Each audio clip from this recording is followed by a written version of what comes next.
নিৰ্বাচনত মই কাকবা বেছি কাকবা কম ক'ব নোখোজো। প্ৰমোদ বড়ো ডাঙৰীয়াও এজন পলিটিচিয়ান হয়, নেতা হয়, আৰু বুদ্ধি কৌশল বহুত আছে। আৰু যেহেতু পাৰ্টিটো প্ৰদান কৰিছে এজন পাৰ্টিৰ মুৰব্বী, এজন MP, এজন MCLA, তেওঁ হাৰিবৰ কাৰণে তেওঁ নিদিয়ে। তেওঁ জিকাৰ এটা সপোন লৈ পেলাই দিব। ডাঙৰীয়া দৰঙাজুলিৰ পাৰ্কিজুলিত আহিব। গতিকে ইয়াত আমিতো 50,000 মান মানুহ তাত গেডাৰিং হ'ব। গতিকে সেইটোৱে আমাৰ চবতকৈ ডাঙৰ এটা প্ৰচাৰ মিটিং হয়, য'ত মুখ্যমন্ত্ৰী ডাঙৰীয়া আহিব আৰু আমাৰ হাগ্ৰামা মহিলাই ডাঙৰীয়া তেওঁ আহিব আৰু অন্যান্য কাৰ্যসূচী হাগ্ৰামা মহিলাই ডাঙৰীয়া ইয়াত আৰু সমাপন কৰিব। দিলীপ শইকীয়া ডাঙৰীয়াও আমাৰ আহিব ইয়াত। যোৱাকালি আছে গোটেই, আজি BPF গোটেইখিনি আছে আৰু গাঁৱে ভূঞেও BPF পৰশীৰ পৰাই মিটিং কৰি আছে কণ্টিনিউৱাছলি। আপোনালোকে নিশ্চয় দেখা পাইছে। গতিকে BPF আৰু BJP নেতৃত্বত আৰু AGP নেতৃত্বত যিখিনি কেম্পেইন হৈ আছে, মই ভাবোঁ এতিয়া কোনো এলেকা বাদ পৰি যোৱা নাই।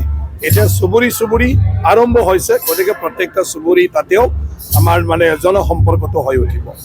প্ৰত্যাহ্বান হ'ব বুলি ভাবে নেকি? নিৰ্বাচনত মই কাকবা বেছি কাকবা কম ক'ব নোখোজো। প্ৰমোদ বড়ো ডাঙৰীয়াও এজন পলিটিচিয়ান হয়, নেতা হয়, আৰু বুদ্ধি কৌশল বহুত আছে। আৰু যেহেতু পাৰ্টিটো প্ৰদান কৰিছে এজন পাৰ্টিৰ মুৰব্বী, এজন MP, এজন MCLA, তেওঁ হাৰিবৰ কাৰণে তেওঁ নিদিয়ে। তেওঁ জিকাৰ এটা সপোন লৈ পেলাই দিব। যেতিয়া জিকাৰ সপোন লৈ দিয়ে তো জান প্ৰাণ দি তেওঁ লাগি যাব। গতিকে গোটেইটোৱে আপুনি কি কৈছিলে প্ৰত্যাহ্বান যিটো কয়, প্ৰত্যাহ্বান মই কৈছোঁ আমি চবকে প্ৰত্যাহ্বান বুলি ধৰি ল'ব লাগে। ইলেকশ্যনটোত কাকো সৰু ডাঙৰ ভাবিব নালাগে।